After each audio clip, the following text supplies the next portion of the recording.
In this short video tutorial, I want to share with you how to clear your Google cache when you notice that your browser is quite slow, or maybe sometimes it misbehaves, or maybe when you want to do some updates you notice that there are some problems. Maybe you need to clear your cache and try to make it empty and to improve the performance of the browser as a whole.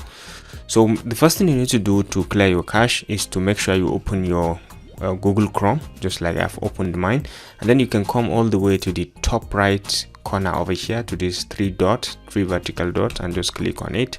And then you can come to more tools over here, and then you can come to clear browsing data over here.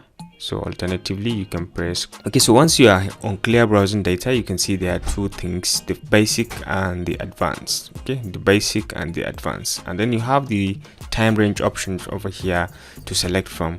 How much time or what time frame do you want to consider in the clearing of the data? Is it last hour? Is it 24 hours, the last 24 hours, the last 7 days, or the last 4 weeks? So for optimum performance and for best performance, it's better you just clear all time, and you can just go ahead and select.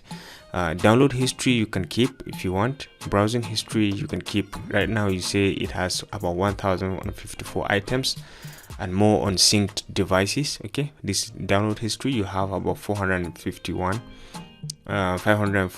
items, so you can unselect this, and you can see cookies, more than 300 cookies and about 228 cached images and files. Okay, so you can just use this and you can go ahead and clear all this, and you can see it has just cleared everything. All right, so in a nutshell, this is just a bit on how to clear your cache within the Google Chrome browser and to enhance performance, to solve any kind of little problems or slowing of the browser that you may have because of one or two cookies that you may not be aware of.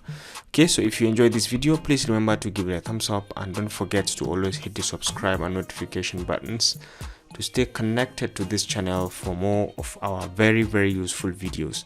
I'll see you in my next video. Bye.